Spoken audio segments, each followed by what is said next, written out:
नमस्कार मंडळी, माझं नाव शैलेश देशपांडे. रेषांमधली भाषा या यूट्यूब चॅनलवर तुमचं स्वागत आहे. मंडळी, आज मी तुमच्यासमोर सादर करणार आहे ज्ञातांपासून अज्ञातांपर्यंत या दुसऱ्या पर्वातली पहिली कविता. कवितेचं नाव आहे आनंद वृक्ष.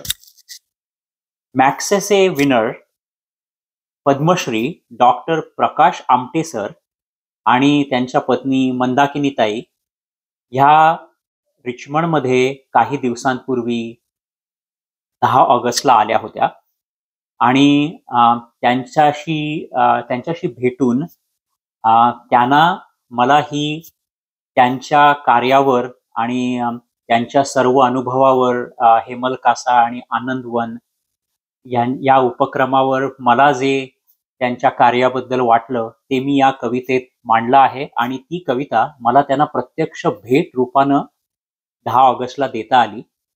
हे माझ्यासाठी खूप मोठं भाग्याचं आहे. I think I am privileged to do such thing. आणि माझी कविता आनंद वृक्ष ही कविता हेमलकासा आनंदवनात जाणार आहे या भावनेनेच मी अतिशय भारावून गेलो आहे. अर्थात आपल्या सर्वांना डॉक्टर आमट्यांचं काम, त्यांचा अनुभव, त्यांनी जे समाजासाठी केलेलं योगदान आहे हे आपल्या सर्वांना माहितीच आहे. त्यांच्या जीवनावर आधारित चित्रपट सुद्धा आलेला आहे. तरी देखील ते प्रत्यक्ष त्यांच्या तोंडून त्यांचे अनुभव ऐकताना एक वेगळीच अनुभूती होती. रिचमंडमध्ये आम्ही जवळजवळ 100 लोक त्यांचा कार्यक्रम ऐकण्यासाठी जमलो होतो. आमच्यापैकी प्रत्येक जण तिथे भारावून गेला होता आणि काही लोक तर आम्ही रडतही होतो त्यांचे सर्व अनुभव ऐकून. त्यांना ज्या कष्टातून आणि परिश्रमातून जायला लागले आणि त्यांनी ज्या पद्धतीने हे समाजकार्य करून लोकांना मदत केली आहे ते फार वाखाणण्याजोगं आहे. तर मला जेव्हा विचारलं गेलं की डॉक्टर आमटे येणार आहेत आणि त्यांच्याबद्दल तू काहीतरी लिहिशील का, तेव्हा मी खूप एक्साइटेड होतो आणि मी ही आनंद वृक्ष नावाची कविता केली.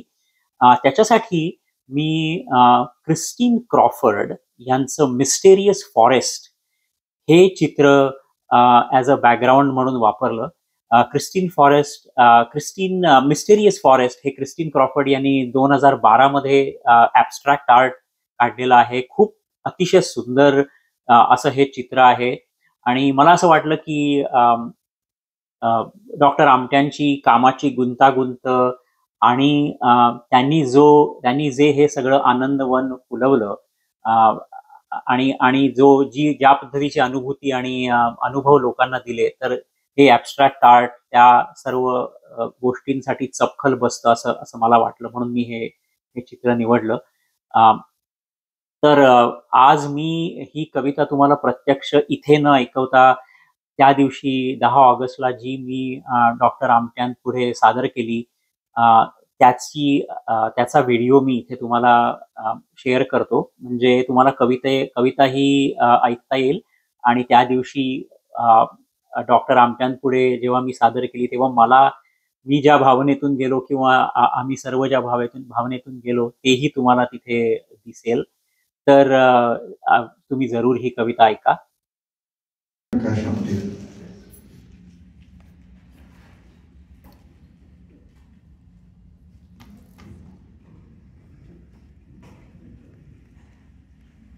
खरं तर मी खूप घाबरलो होतो.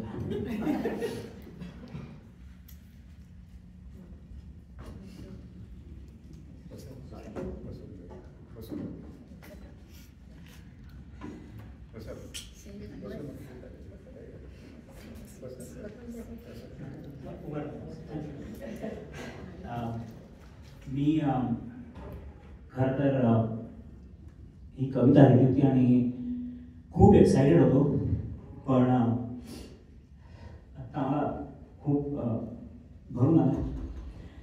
सॉरी. तर वाचतो. कवितेचं नाव आनंद वृक्ष.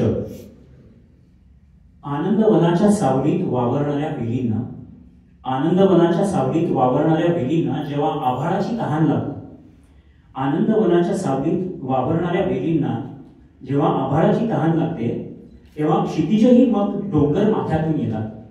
तेव्हा क्षितिजही मग डोंगर माथ्यातून येतात आणि वसंताचे बहर त्याच्या अक्षय भाग्यातून येतात.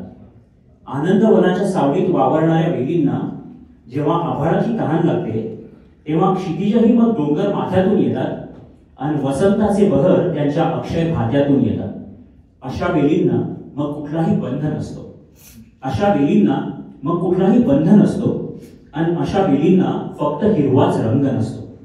अशा वेलींना मग कुठलाही बंध नसतो आणि अशा वेलींना मग फक्त हिरवाच रंग नसतो. एखादी वेल मग वेलांटी मारून स्वार होते. एखादी वेल मग कधी वेलांटी मारून स्वार होते तर कधी ओंकाराच्या ओंजळीत जपलेला अनुस्वार होते.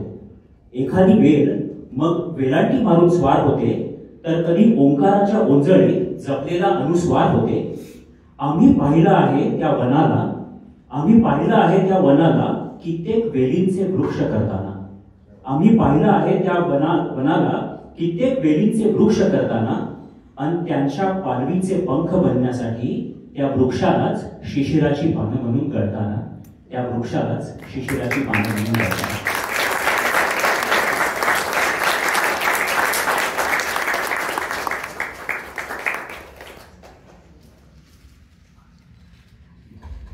नेक्स्ट.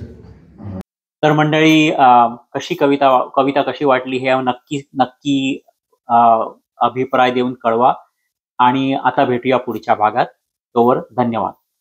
या यूट्यूब चॅनलला जर तुम्ही सबस्क्राईब केलं नसेल तर जरूर सबस्क्राईब करा आणि असाच प्रतिसाद देत राहा. थँक्यू.